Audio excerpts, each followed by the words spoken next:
Master Jet Gold PM, okay lang po ba na hindi yung principal namin naglaan ng budget allotment sa GAD? Kaya po ngayong taon wala po kaming seminar at year-end party po ang teachers. So total ako naman po yung tinanong, so ito po yung opinion ko tungkol po dito. Ang paglaan ng budget para sa GAD ay meron pong batas yan, no? Dapat po meron talagang 5% ng inyo pong pondo ng budget po ninyo, ng MOOE po ninyo, ang intended para sa Gender and Development Program, para po sa GAD. So, batas po ang nag-uutos niyan, 5%.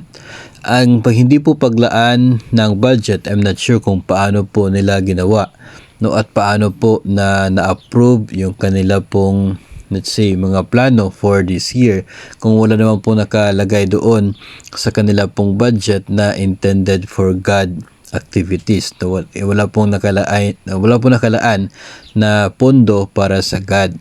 At usa pa, yung hindi naman po nangangahulugan na kung nagbigay ka ng pondo para sa GAD ay sigurado magkakaroon na kayo ng seminar at ito pang year-end party.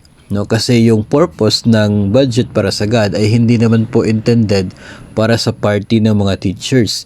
No, hindi po pwede na yung party in itself ang magsisilbing activity ninyo para doon sa pondo ng GAD.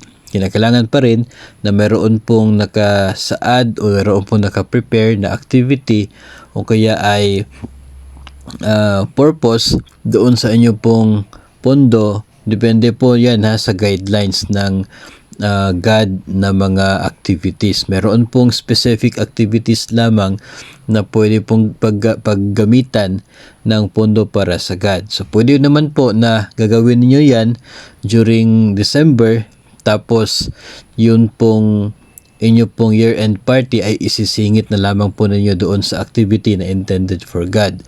So pwedeng ganon.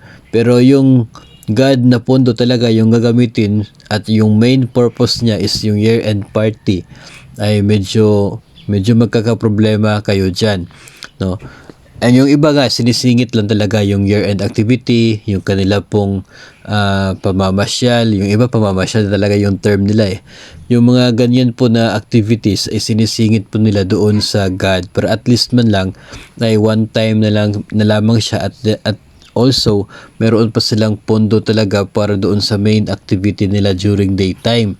No, pwede po kasi yun na daytime tapos kinagabihan, doon mangyayari yung year-end party ninyo. So, pwedeng ganon. No, basta yung main purpose talaga, main activity ninyo ay naka-approve siya at nakabase siya doon sa kung ano lamang yung pwedeng paglaanan ng pondo dito po sa GAD. Pero pagkakaalam ko talaga requirement talaga yung mayroon kang 5% ng inyo pong pondo intended for GAD activities. At yun po ay hindi lamang po siya nire-require ng DepEd, kundi ito po ay nire-require ng batas para po sa lahat ng mga government agencies.